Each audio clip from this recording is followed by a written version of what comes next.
Bismillahirrahmanirrahim. Assalamualaikum warahmatullahi wabarakatuh.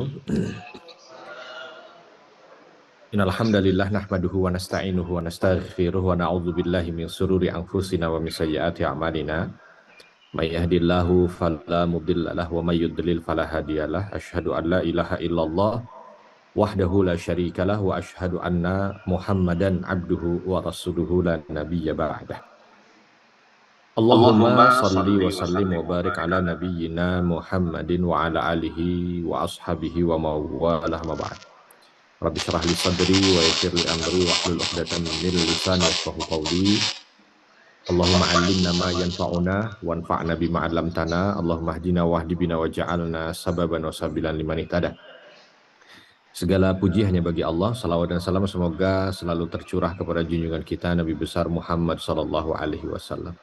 Alhamdulillah Bapak Ibu sekalian yang dirahmati Allah, pada kesempatan kali ini kita bisa bersua dan berjumpa, dan kita berjumpa dalam kondisi yang insya Allah diridhoi oleh Allah Subhanahu wa Ta'ala. Tapi mohon maaf, ini saya menggunakan pakaian seperti ini agak tebal karena saat ini di Jordan sedang agak dingin ya. Ini udah 2 derajat sekarang.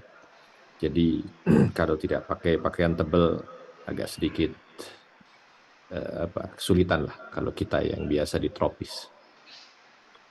Dan kita juga sama-sama tadi alhamdulillah sudah mendoakan guru kita bersama, Ustaz Ade Purnama. Mudah-mudahan Allah Subhanahu wa Ta'ala ampuni segala dosa beliau. Allah jadikan wafatnya husnul khatimah, karena mendengar informasi dari beberapa sahabat kemarin juga bahwa beliau juga dalam kondisi mengisi pengajian, jadi meninggal juga dalam lingkungan mengisi pengajian. Insya Allah juga itu sebagai saksi bahwa beliau wafat dalam kondisi husnul khatimah. Dan yang terpenting bagi kita adalah itu, ya, bagaimana kita ini mampu untuk bisa mengakhiri hidup dalam kondisi husnul khatimah. Ya, banyak orang melihat bagaimana menjaga hidup, tetapi lupa bagaimana menjaga wafat. Ya. Menjaga hidup itu maksudnya menjaga diri supaya tetap sehat, menjaga diri supaya tetap fit, bugar. Nggak salah, bagus itu, karena itu termasuk bahagian daripada ibadah kalau diniatkan untuk ibadah. Ya. Tetapi ada yang juga mungkin kalau saya bilang lebih penting atau jauh lebih penting, menjaga wafat. Menjaga wafat itu bagaimana kita meng-create supaya akhir hayat kita itu seperti itu. Ya, seperti yang kita create, seperti yang kita coba kita coba untuk buat, kita coba untuk rekam gitu, ya. Dengan apa bisa kita membuat akhir hayat, atau apakah kita bisa membuat wafat kita? Nggak bisa memang, karena itu takdir dari Allah. Tetapi kita bisa mengkondisikan. Ya, bagaimana mengkondisikannya? Kondisikan saja setiap waktu kita itu untuk ibadah.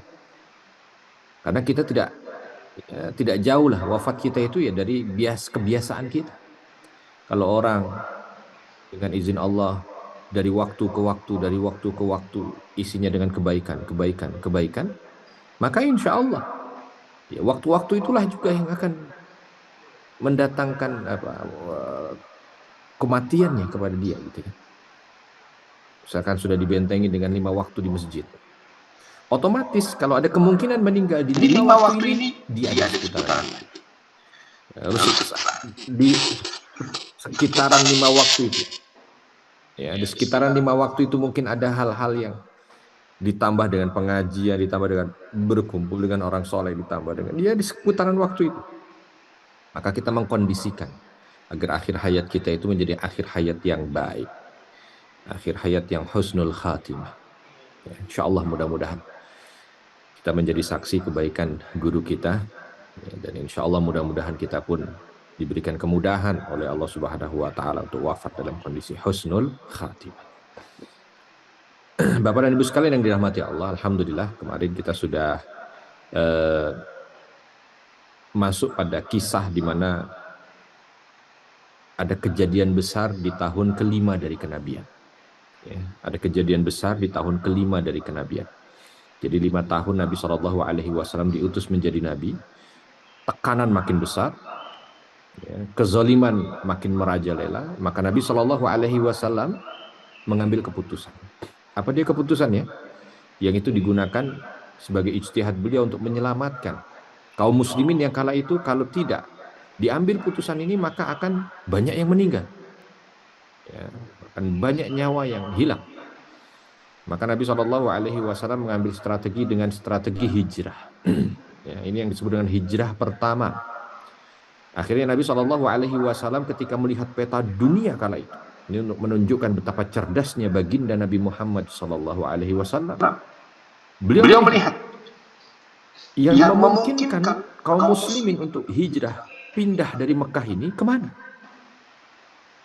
Di utara ada Romawi, di timur ada Persia, di barat ada Mukaukis, di selatan ada Yaman. Nah, baru di barat daya ada yang namanya Habasyah. Nabi pilih Habasyah. Ya, Nabi pilih Habasyah. Ada beberapa, memang Nabi SAW tidak menyampaikan kenapa kok pilih Habasyah itu. Ya. Kenapa tidak pilih yang dekat-dekat, pilih ke Taif gitu. Ya. Atau ya pilih yang jauh sekali ya, misalkan. Ya. Pilih ke Persia Persia gitu gitu ya. ya. Nah, kenapa Kenapa Nabi Nabi SAW pilih ke Habasyah? Memang tidak secara spesifik disampaikan melalui lisan Nabi Muhammad SAW. Tetapi nanti sahabat Ja'far bin Abi Talib, yang menjadi juru bicara dari kafilah hijrah ini, yang akan menjelaskan kenapa mereka diutus oleh Nabi menuju ke Habasyah. Ya, nanti itu akan terjadi ketika eh, kaum muslimin diinterogasi oleh Najasyi kala itu.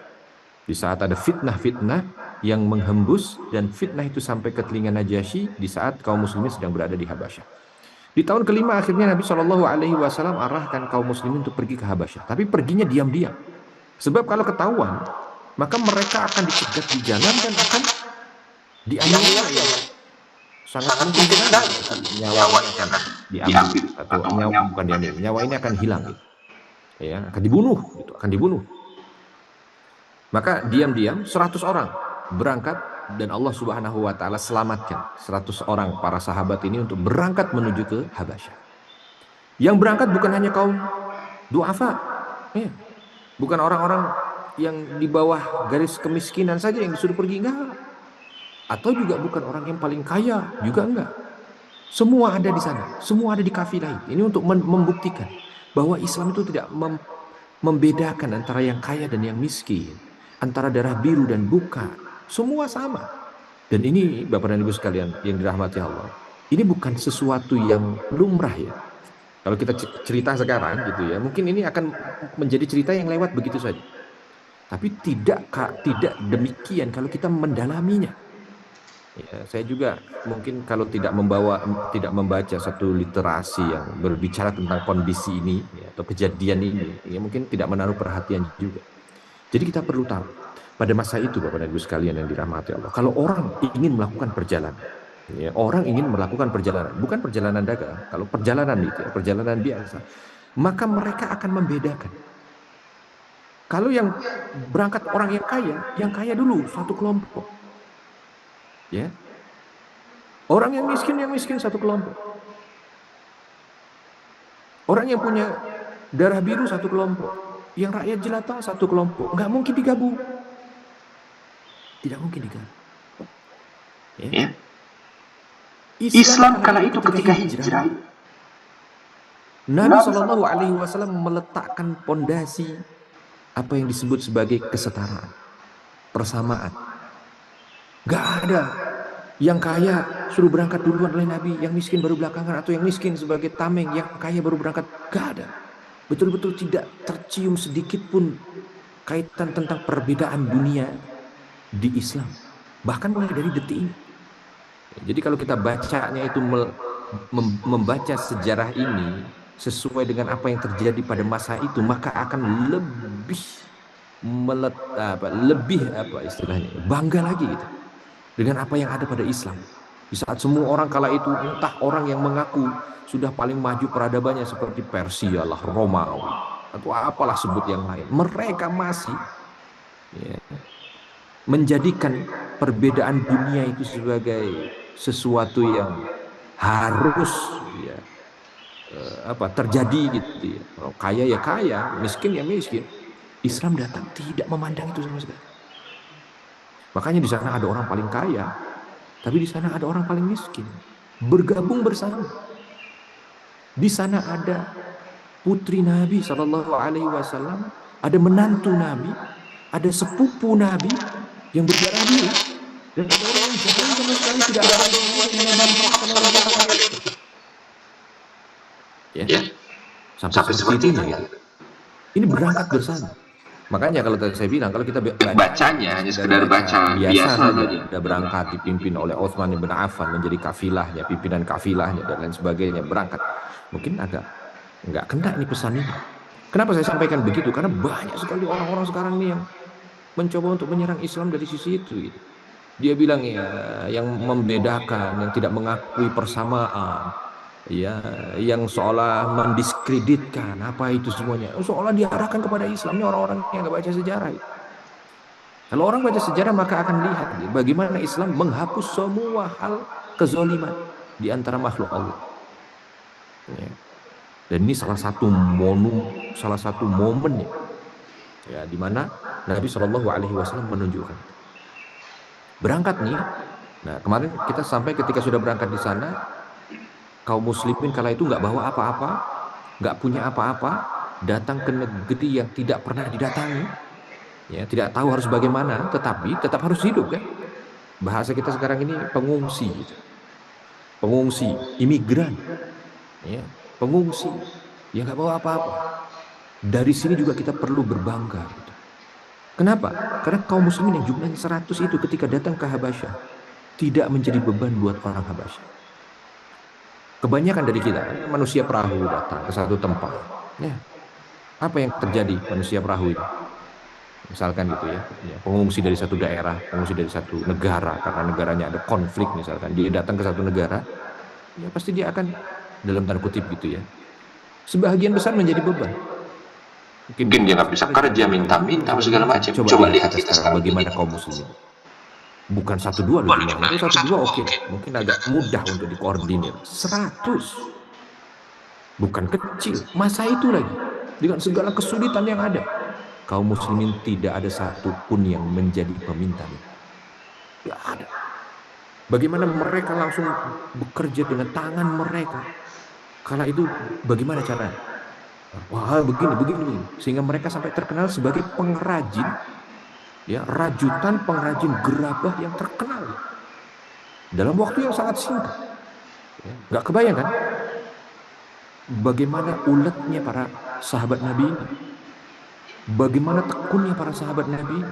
Tidak menjadikan alasan mereka tidak memiliki sesuatu untuk meminta-minta, nggak ada. Kerja. Bahkan ada beberapa riwayat yang menyampaikan gitu. Ketika mereka sampai di sana ada orang-orang itu yang tiba dengan mereka, kasihan.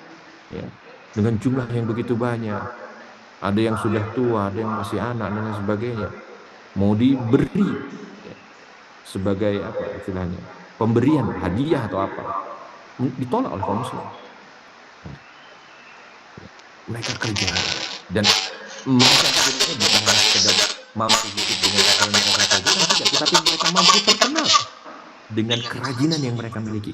Padahal kerajinan itu tidak biasa. Nah ini juga perlu ditilik lagi. Mekah itu Bapak dan Ibu tidak biasa membuat kerajinan. Mekah itu tidak biasa membuat kerajinan. Ya. Mekah itu biasa berdagang.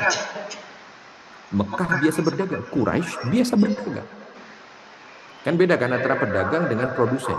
Nah ini Quraisy itu berdagang. Ngumpulin dagangan dari Yaman, dijual kepada orang utara, ngumpulin barang dagangan dari Syam, dijual kepada orang selatan. Jadi ahlinya dagang. Datang ke Habasyah, mau dagang apa? Orang nggak punya barang kan? Mau dagangkan barang orang juga kan nggak mungkin. Berubah seketika dalam waktu yang singkat menjadi pengrajin. Sekali lagi untuk menunjukkan bagaimana Islam mengajarkan keuletan itu. Walaupun mereka dalam kondisi terjepit atau apalah bahasanya. Ya, tentu ini semangat yang ditularkan dari baginda Nabi Muhammad SAW. Nah, ketika mereka berada di sana, mereka sudah bisa hidup normal. Ya, para sahabat radhiyallahu anhum di Habasyah, nggak lama dari itu, ya sekitar bulan Syawal. di tahun yang sama terdengar berita bahwa Mekah sujud. Maksudnya Mekah sujud itu ada kabar dari para kafilah-kafilah dagang yang sampai di sana mengatakan, membiasakan kata, ini barang kamu, ini mungkin kalau direkonstruksi ulang gitu ya, ini barang kamu bagus banget ini, kamu dari mana? Saya belum pernah lihat barang kerajinan sebagus ini. Saya dari Mekah. Oh, dari Mekah? Barulah kafilah dagang ini. Saya barusan juga lewat dari Mekah dan saya melihat semua orang di Mekah itu sujud. Kaget. Sujud bagaimana? Sujud bagaimana? Kok bisa orang-orang di Mekah sujud? Iya mungkin kalau sujud, tapi sujud ke berhala. Orang-orang yang datang kafilah dagang mengatakan, bukan sujud untuk berhala, tidak. Tapi saya ketika lewat di sana, melihat bagaimana semua mereka bersujud setelah ada seseorang yang membacakan sesuatu di hadapan mereka. Mereka bersujud. Maka coba ditanya lagi tentang siapa yang membaca, apa yang dibaca, siapa yang sujud, gitu kan.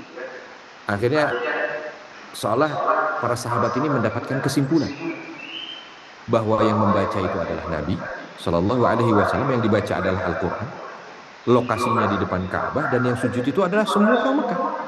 Baik orang-orang Quraisy yang kala mereka atau para sahabat ini sedang hijrah sedang berangkat hijrah ke Habasyah, kala itu masih dalam kondisi kafir. Jadi kesimpulan yang ada itu seolah menjadikan satu kesimpulan kesimpulan besarnya bahwa Mekah sudah Islam. Lalu di antara para sahabat itu mengambil keputusan, karena Islam Mekah sudah Islam, kita tak berpikir ini karena Islam, karena Mekah itu masih cukup susah kita ya untuk bisa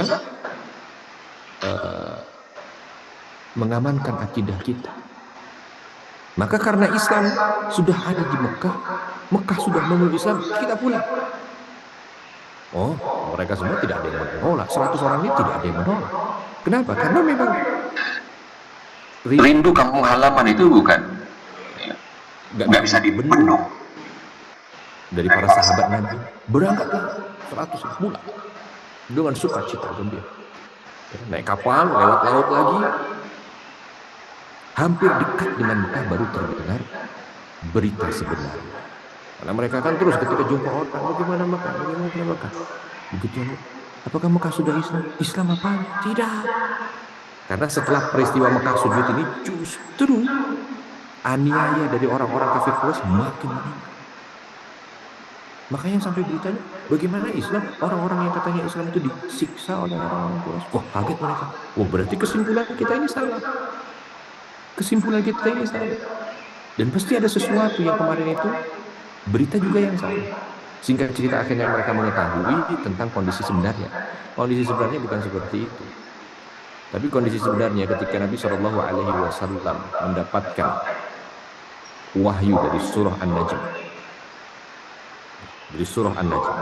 Nabi Shallallahu Alaihi Wasallam beranikan diri untuk datang ke tengah, untuk datang ke depan Ka'bah. Kalau itu orang-orang kafir Quraisy sudah kumpul di sana semua. Orang melihat, apa itu Muhammad? Kok tiba-tiba berani-beraninya mendekat Ka'bah? Lalu tiba-tiba Nabi Shallallahu Alaihi Wasallam melantunkan surah An-Najm, mulai dari ayat pertama, wan najmi idza hawa ma dhalla sahibukum wa ma ghawa, terus sampai ayat terakhir, ayat 62. Nah, ayat demi ayat, ketika ayat demi ayat dibaca ini, orang-orang kafir ini yang tadinya mau melarang, tapi karena keindahan, surah An-Najm ini kan punya keindahan sendiri ya. Di awalnya itu dalam istilah bahasa Arab itu ya kalau bahasa kita sekarang istilahnya itu sajaknya gitu. Ya, kelihatan terus. Lagi nggak pernah didengar dari syair-syair yang ada, kok bagus banget. Ya, yang disampaikan sehingga membuat orang kafir ini tadinya ingin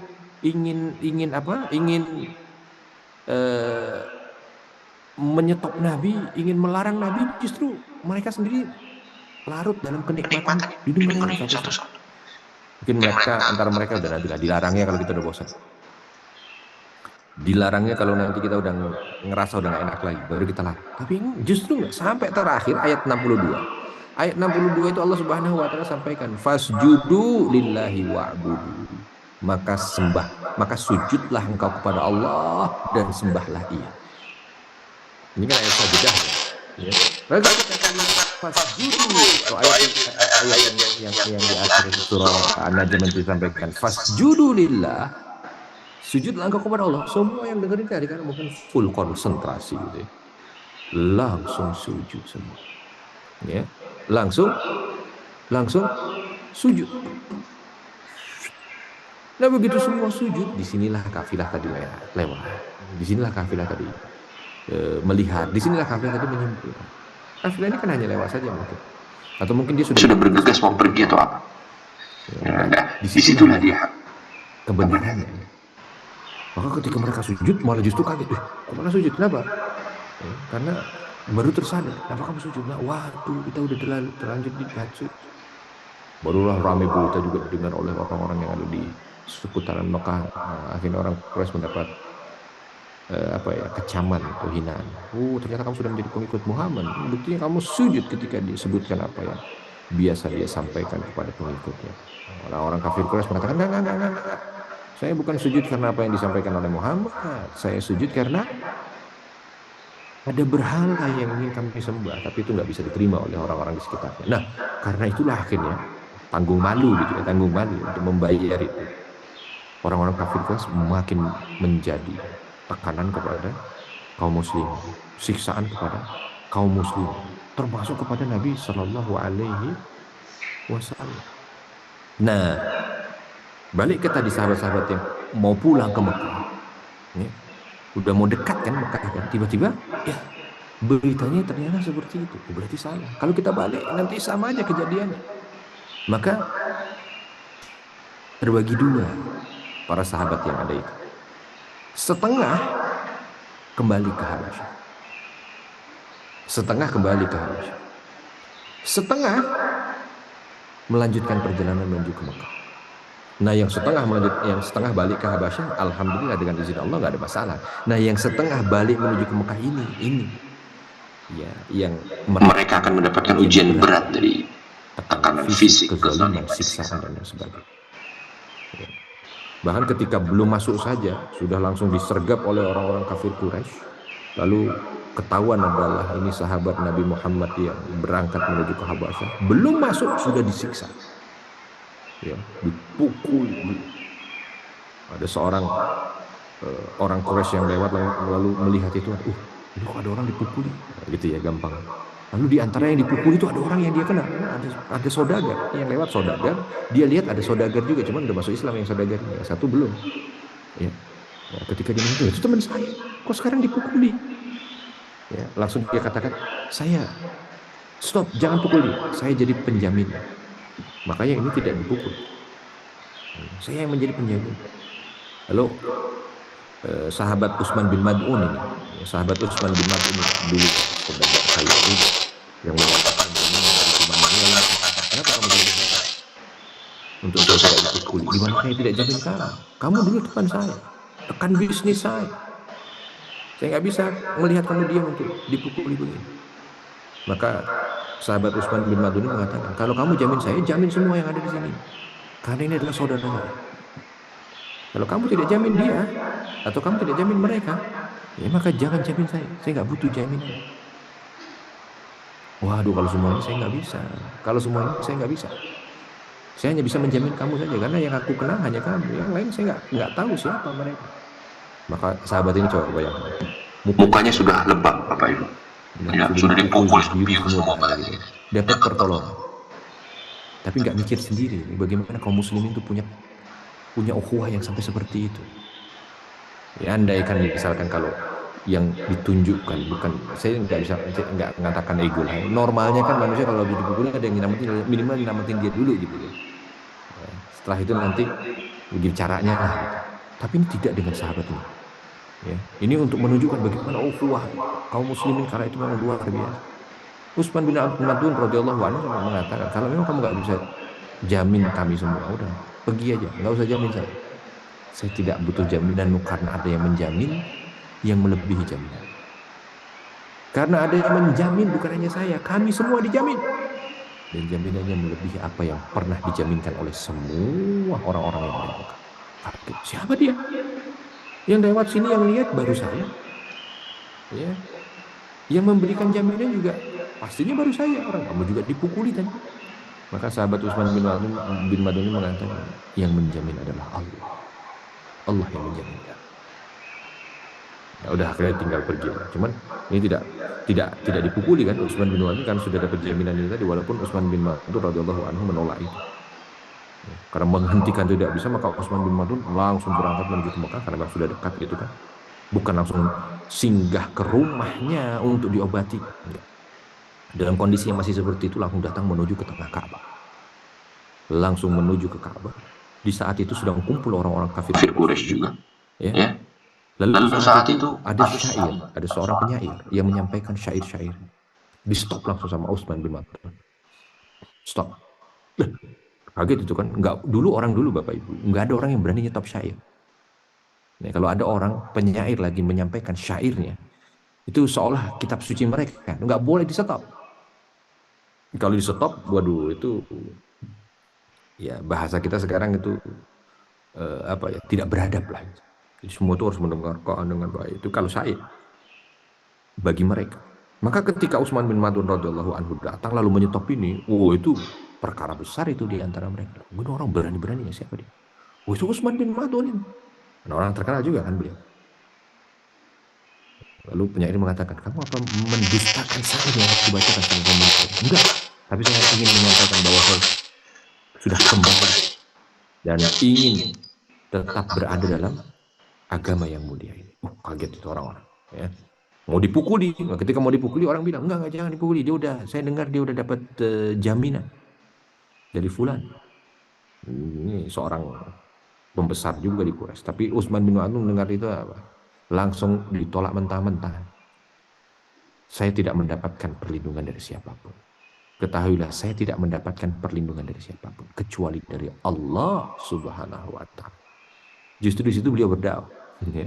Berdakwah, ya, karena apa yang disampaikan itu ternyata membuat orang-orang kafir Quraisy emosi, akhirnya beliau dipukuli. Tapi dalam pukulannya itu justru yang diriwayatkan Diriwayatkan dari dari beberapa beberapa ilmu, yang beliau beliau tersenyum, tersenyum. ya. Ya.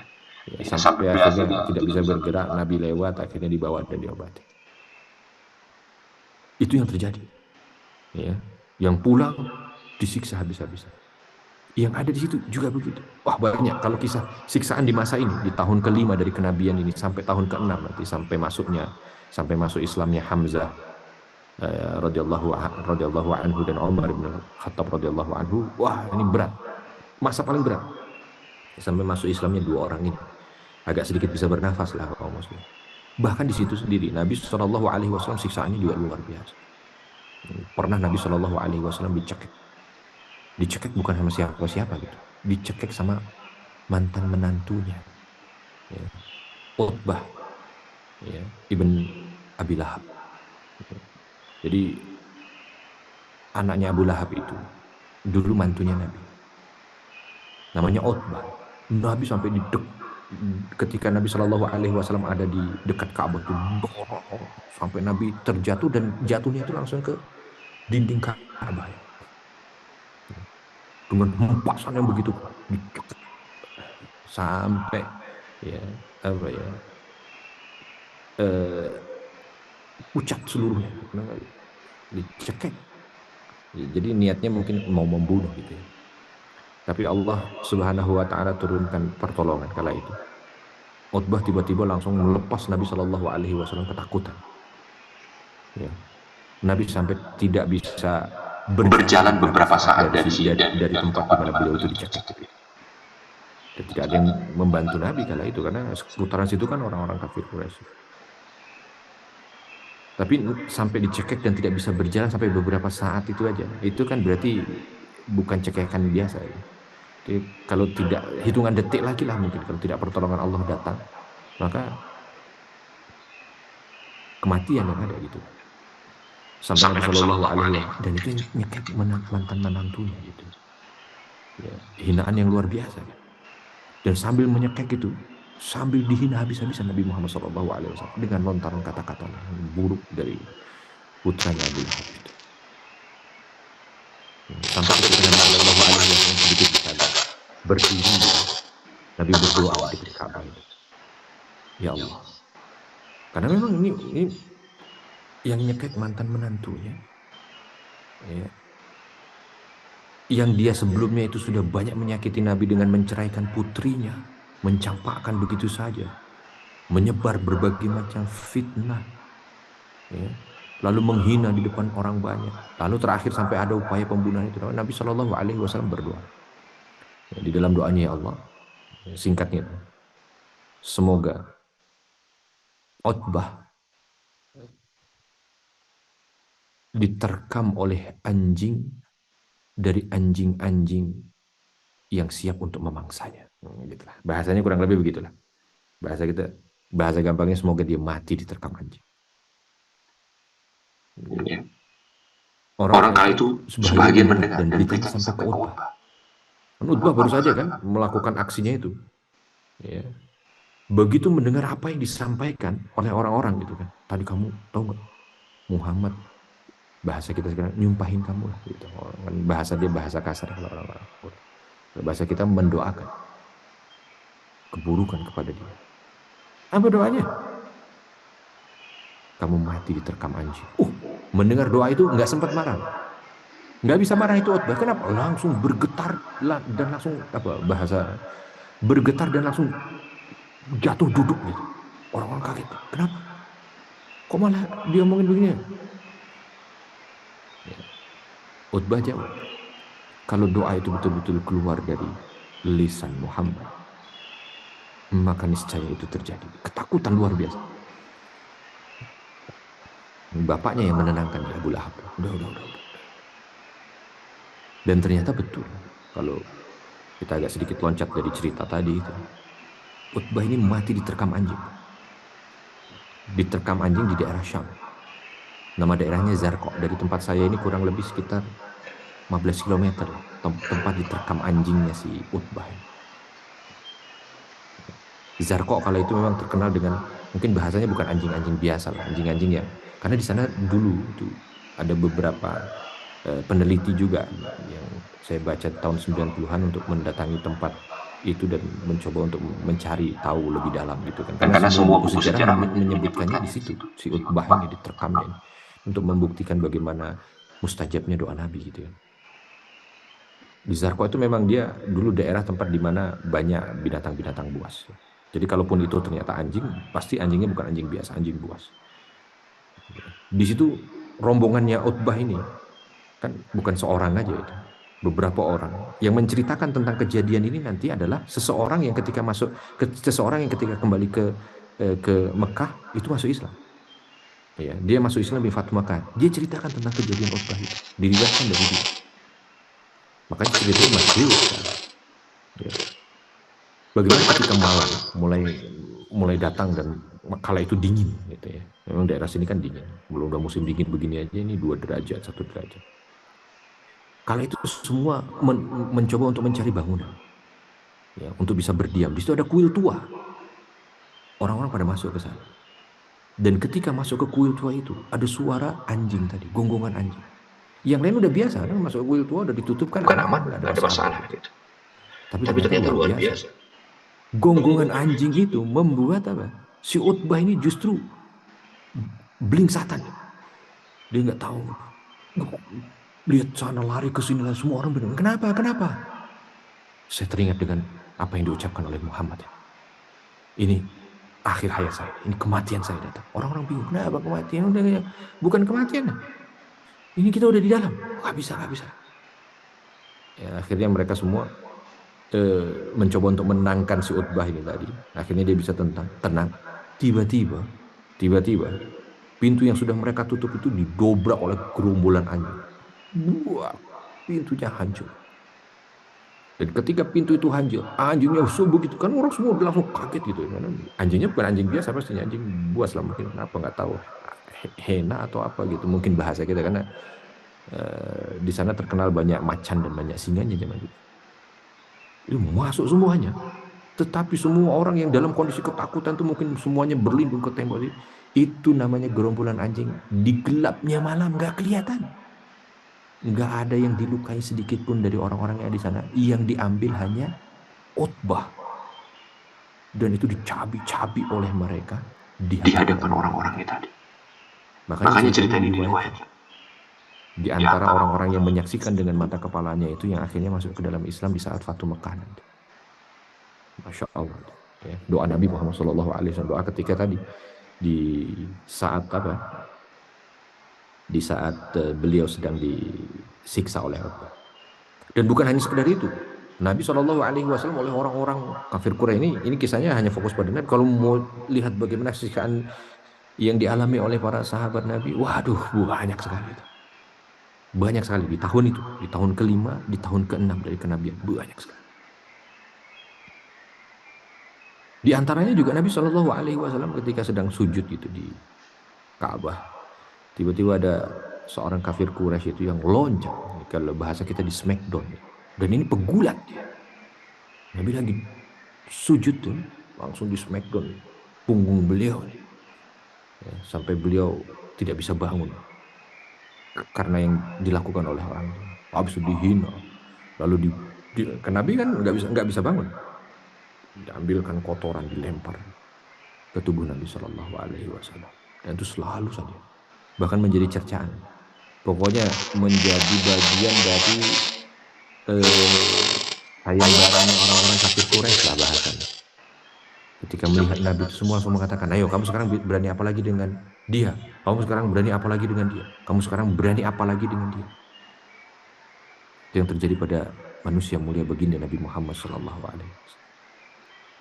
Bukan Bukan untuk untuk mempertahankan mempertahankan harta harta itu itu Nabi Nabi begitu, begitu. bukan untuk mempertahankan kedudukan, untuk mempertahankan agar dakwah ini tetap ada sehingga sampai ke seluruh penjuru dunia dan termasuk kita yang mendapatkan kebaikannya dari kesabaran baginda Nabi Muhammad SAW kala itu.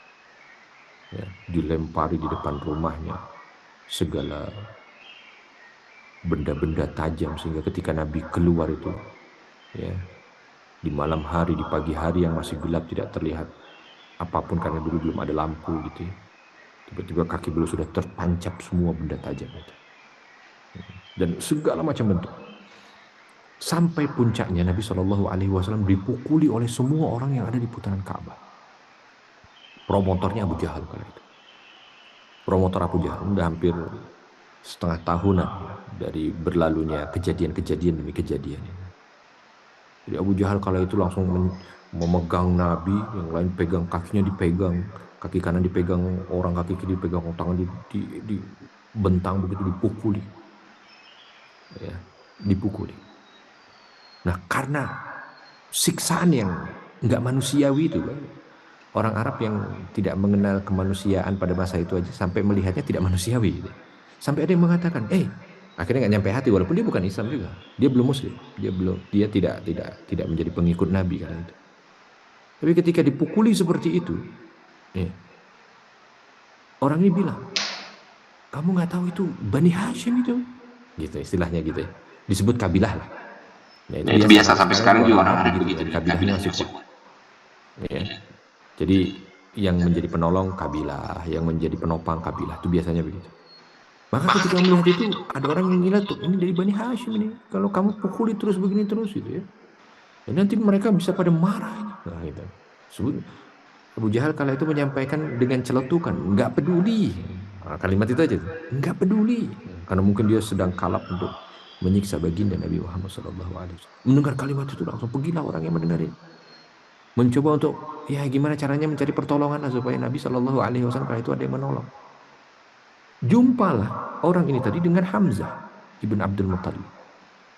Kala itu belum masuk Islam. Hamzah baru pulang dari berburu. Hamzah kalau berburu itu, Bapak Ibu ya, bukan berburu rusa. Nah. Hamzah ibn Abdul Muttalib radhiyallahu anhu itu kalau berburu singa. Tuh, memang di Mekah ada singa, Ustaz. Ya kalau sekarang udah nggak ada singa. Ya. Tapi kalau zaman dulu banyak singa. Jadi berburunya berburu singa. Nah, ini kita bicara 1400 tahun yang lalu. 1400 tahun yang lalu juga mungkin Kelapa Gading banyak singa gitu kan. Sekarang aja nggak ada singanya udah. Jadi berburunya singa dan nggak mau ada teman, dia hanya sendiri. Ya. Makanya Kenapa sebutannya singa Allah gitu?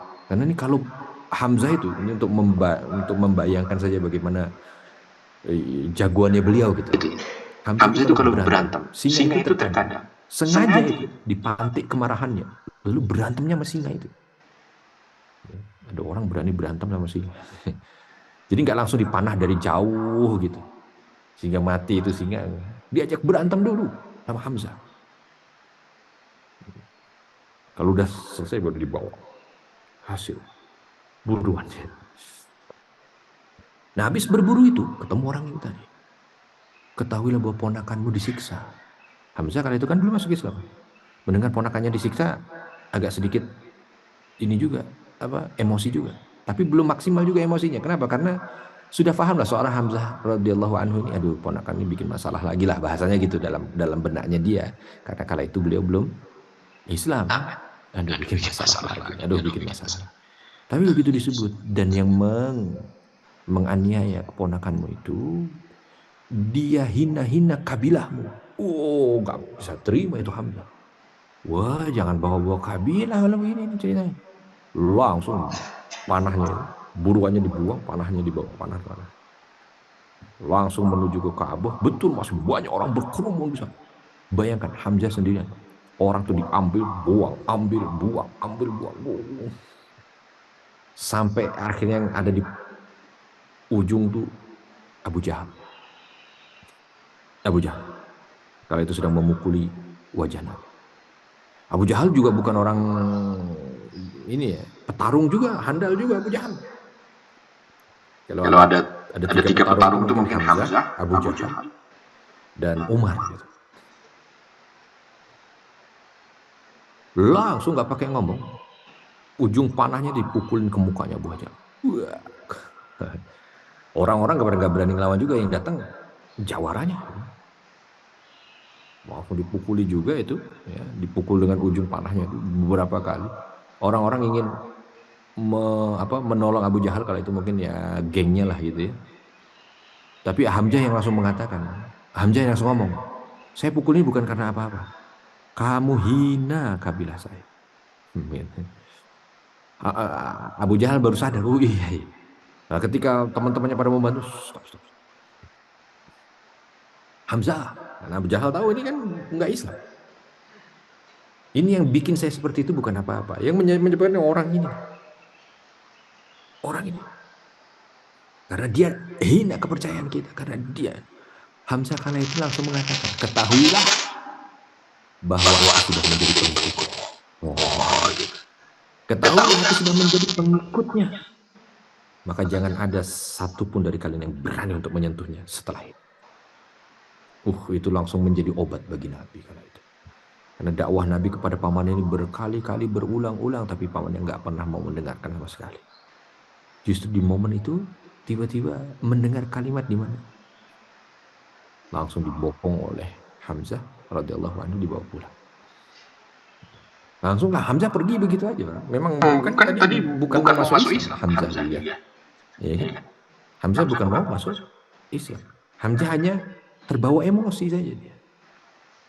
Nah, bagaimana kelanjutannya dari emosi Hamzah itu? Insya Allah kita akan lanjutkan pada pertemuan berikutnya karena sebentar lagi akan syuruk ya. Nah, kita akan melanjutkan bagaimana kelanjutan dari emosi Hamzah tadi. Insya Allah bulan Februari dengan izin Allah mudah-mudahan mohon doanya Bapak Ibu saya bisa offline datang ke Masjid Al-Muhajirin insya Allah. Karena insya Allah tanggal 8 Februari besok saya pulang tanggal 7 saya balik ke Indonesia. Walaupun belum belum lama ya karena hanya sekedar liburan saja sampai dengan tanggal 8 Maret.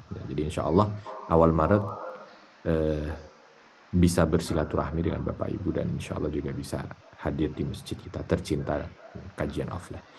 Karena sebentar lagi juga sudah mungkin masuk waktu syuruk ya. Kita kalau ada yang ingin bertanya dipersilahkan untuk tanya jawab. Saya sudah dapat info waktu syuruknya jam 5.53. Baik. Kalau ada yang ingin bertanya mungkin kita manfaatkan 1-2 menit untuk tanya jawab. Bismillah.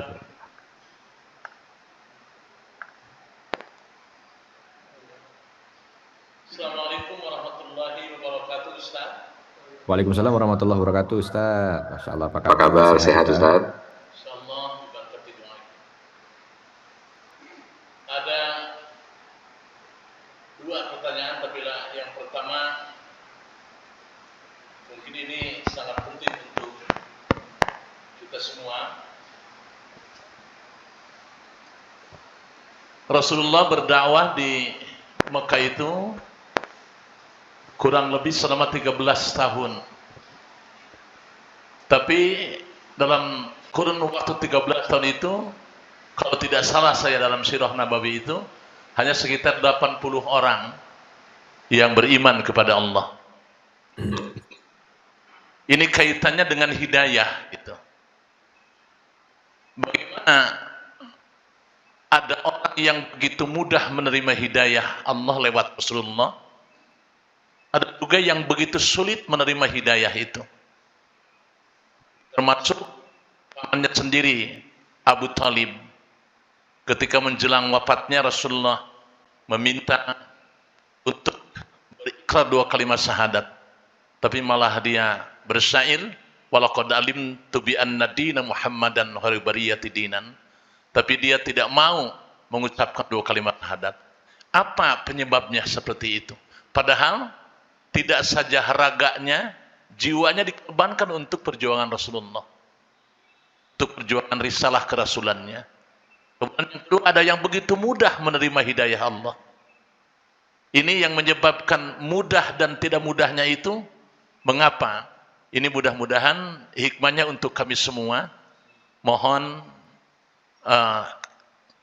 pencerahan di Ustaz, bagaimana, kenapa begitu susah menerima hidayah Allah, dan ada juga yang mudah menerima hidayah Allah, seperti halnya Abu Bakar As-Siddiq. Barangkali itu dulu yang perlu saya tanyakan. Mohon maaf atas kekurangan. Assalamualaikum warahmatullahi wabarakatuh. Waalaikumsalam warahmatullahi wabarakatuh. Jazakumullahu khairan, Ustaz, pertanyaannya. Baik, jadi kalau kita lihat dari perjalanan dakwah Nabi Shallallahu Alaihi Wasallam, ya, ada orang yang begitu mudah untuk menerima dakwah ini, tapi ada orang yang begitu susah untuk menerima dakwah ini, bahkan sampai akhir hayatnya tidak masuk itu hidayah. Padahal bersama dengan Nabi, bahkan mereka yang paling tahu tentang Nabi.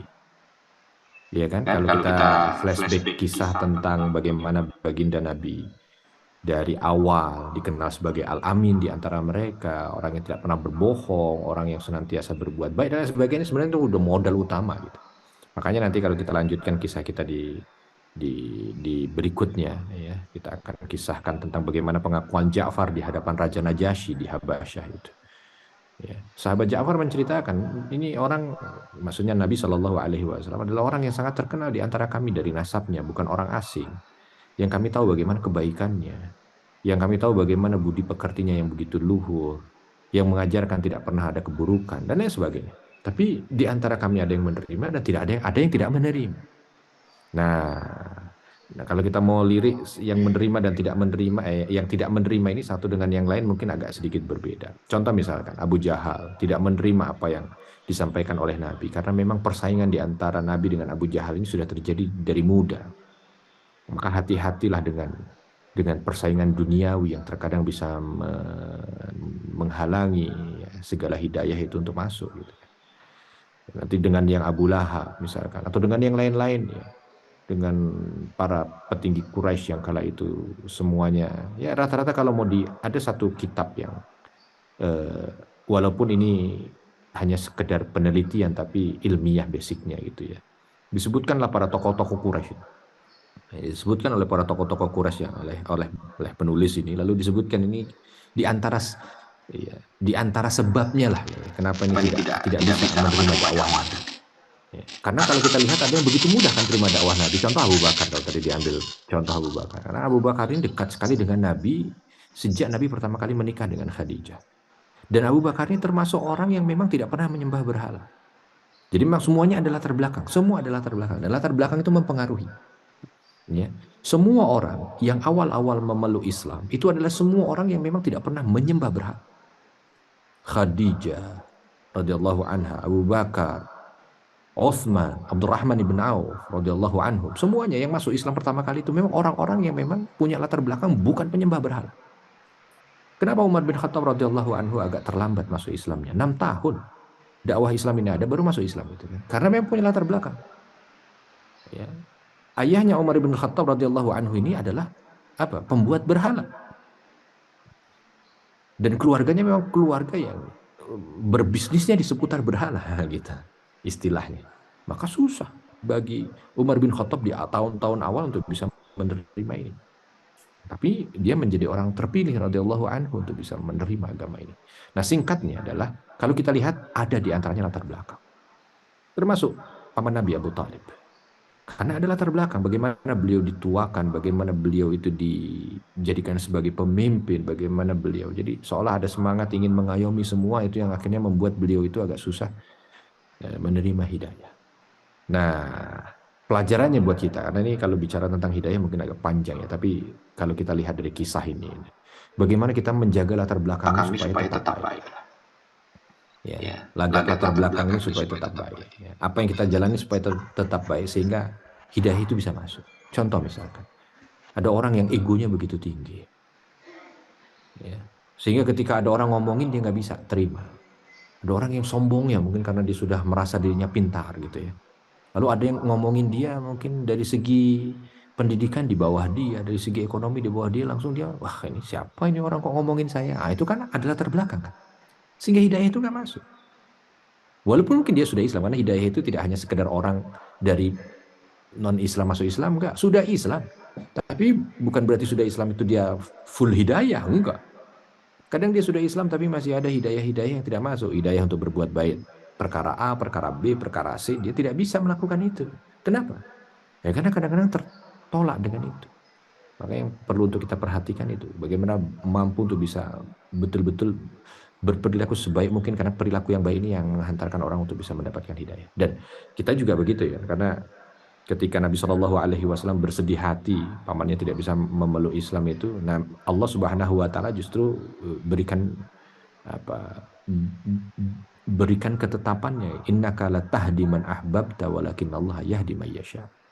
Engkau tidak bisa memberikan hidayah kepada siapa yang engkau sukai, tetapi Allah lah yang memberikan hidayah kepada orang yang Allah sukai dari makhluknya, dari hambanya. Maka kalau kita juga mintalah supaya kita ini dimudahkan hidayah sampai ke kita. Jadi doanya itu dua, kita dimudahkan untuk hidayah sampai ke kita, dan yang kedua kita mampu untuk bisa menjadi asbab hidayah untuk orang lain ya, sehingga dengan apa yang kita sampaikan itu orang bisa mendapatkan hidayah, itu kan kebahagiaan tersendiri. Karena ketika Nabi Shallallahu Alaihi Wasallam menyampaikan kepada sahabat Ali di dalam kesempatan beliau ya, sebelum beliau memberikan bendera perang Khaybar gitu. Sebelum diangkat menjadi panglima, sahabat Ali disampaikan kalau kamu bisa memberikan satu orang hidayah saja, maka itu jauh lebih baik daripada harta terbaik dunia. Humurun na'am. Nah, jadi itu kurang lebih secara singkat ketika kita melihat basic sejarah lalu dikaitkan dengan hidayah. Wallahu a'lam. Terima kasih Ustaz. Jazakumullah.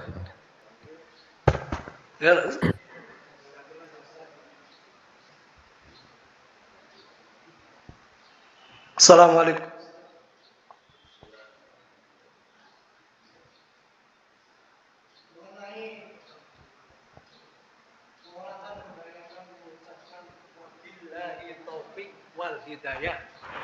Wabillahi taufik wal hidayah. Sebetulnya itu kebalik Ustaz. Yang duluan adalah hidayah dulu, baru dapat taufik. Kebanyakan kayak begitu. Wabillahi taufik wal hidayah. Dapat hidayah dulu, baru dapat taufik. Cara untuk mendapatkan hidayah, tolong Ustaz, apa memang hidayah itu harus dijemput? Atau berusaha untuk mendapatkan hidayah? Atau bagaimana Ustaz? Assalamualaikum warahmatullahi wabarakatuh. Waalaikumsalam warahmatullahi wabarakatuh. Baik, berarti pertanyaannya bukan wabillahi taufik wal hidayah. Karena wabillahi taufik wal hidayah Bapak sudah komentar. Ya saya. Langsung ke jawaban pertanyaannya. Pertanyaannya, bagaimana caranya itu hidayah itu dijemput ataukah dicari atau datang sendiri? Gitu. Ya. Hidayah itu hak prerogatif Allah, anugerah. Makanya ketika bicara tentang hidayah dalam bab akidah itu memang agak sedikit mendetil dalam. Ya. Nanti ada hidayatul bayan, ada hidayatul taufiq namanya. Ya. Hidayatul bayan itu adalah hidayah ketika orang itu kayak seperti ini nih. Ini hidayatul bayan aja yang nyampe. Saya menyampaikan, Bapak Ibu mendengarkan. Kan yang disampaikan ini kan firman Allah, kalam Allah, atau sejarah-sejarah yang terjadi pada baginda Nabi misalnya. Itu kan ada kebaikan. Kebaikan yang disampaikan itu yang disebut dengan hidayatul bayan, hidayah penjelasan. Nanti namanya hidayatul taufiq. Hidayatul taufiq, ya. Hidayatul taufiq itu adalah hidayah ACC dari Allah. Taufik itu kan dari waffaqa yuwaffiqu taufiqan. Allah meng-ACC bahasa itu, menyetujui orang itu dapat hidayah. Jadi persetujuan, taufik itu persetujuan orang untuk dapat hidayah. Ketika bercerita tentang makna sabar, udah tahu tuh, hidayah udah nyampe tentang sabar. Dah berusaha untuk jadi orang sabar. Begitu bisa jadi orang sabar atau tidak, ini baru sampai hidayah yang disebut dengan hidayatul bayan, penjelasan aja. Tapi prakteknya, wallahu a'lam. Ya.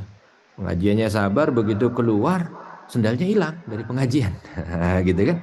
Nah ini nih, dapat nggak taufik untuk bisa dapat hidayah? Begitu dia sandal marah-marah, mana sandal? Gitu. Ya, tahu begini saya nggak pengajian kalau. Nah, ini tadi baru dapat hidayahnya, baru hidayah penjelasan aja, baru hidayah bayan, taufiknya. Tapi begitu kan, oh mungkin banyak ada orang yang lebih senang, ya udah nggak apa-apa lah. Berarti dia, itu kan disebut hidayah. Ya, ada hidayah bayan, ustadznya nyampaikan tentang sedekah, udah nyampe. Begitu kotak infak lewat, nah itu bisa dilihat. Kira-kira hidayahnya berlanjut apa enggak, bahasanya begitu. Ya. Kalau dia mampu untuk bisa menyisihkan, nah berarti hidayah berlanjut. Kalau enggak, walaupun nanti kalau mau ngomongin sedekah terus ada lewat kotak infak di depannya nggak ngasih, Pak, apa ini nggak dapat hidayah, nggak begitu? Ya mungkin ada orang yang masukinnya bukan ke kotak infak yang lewat, mungkin ngomongnya kotak infak yang di depan atau apa, kan kita nggak boleh justice, nggak bisa justifikasi, nggak bisa menghukumi orang, jangan. Tapi itu kita melihat aja, hidayah itu bertahap. Nanti ketika dia sudah hidayah itu taufik, ya, nanti sudah bisa melakukan sesuatu, nanti ada hidayah lagi untuk menjaga keistiqomahan. Itu kan butuh hidayah juga. Ya. Kalau orang hanya bisa melakukan sekali, bukan berarti itu disebut sukses. Karena ada beberapa yang dilakukannya, ya, yang terbaik istiqomah, gitu. Ya. Nah, perkara dia dijemput atau datang sendiri, kalau kita lihat memang hidayah itu hak prerogatif Allah, maka Allah yang akan memilih. Tetapi bukan berarti ketika Allah yang akan memilih itu kita berpangku tangan, tidak, karena ini adalah sebuah kebaikan, maka usaha untuk mendapatkan kebaikan itu adalah kebaikan. Gak bisa kita bilang, kalau udah dapat hidayah ya udahlah nanti juga jalan sendiri. Gak bisa.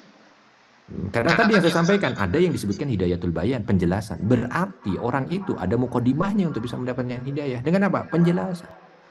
Dan semua cerita orang begitu. Termasuk nanti kalau kita cerita tentang masuk Islamnya Umar bin Khattab lah contohnya. Insya Allah di pertemuan berikutnya. Itu bukan, walaupun itu dalam hitungan menit, Umar bin Khattab itu. Masuk Islam itu dalam hitungan menit, Bapak Ibu. Dari begitu bencinya kepada Nabi, jadi berubah begitu cinta. Hitungan menit. Hindun bin Utbah, hitungan menit. Abu Sufyan nanti, hitungan menit. Tapi ada mukodimahnya. Semua ada mukodimah, semua. Nggak ada orang. Ya mungkin ada itu tetangga saya. Tadinya kafir tidur, tiba-tiba bangun langsung mau syahadat. Ya mungkin mukodimahnya di mimpinya kali ya. Dia mimpi ketemu ustadz, terus dia dengar ceramah, bangun-bangun dia mau masuk Islam. Kan begitu, saya ada mukodimahnya. Mungkin orang. Selalu ada mukodimahnya.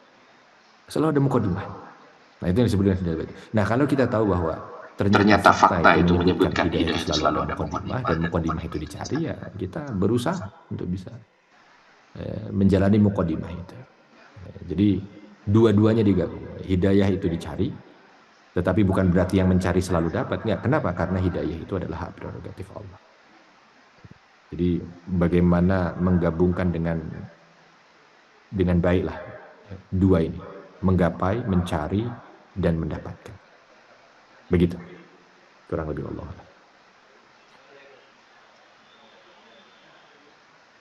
Cukup?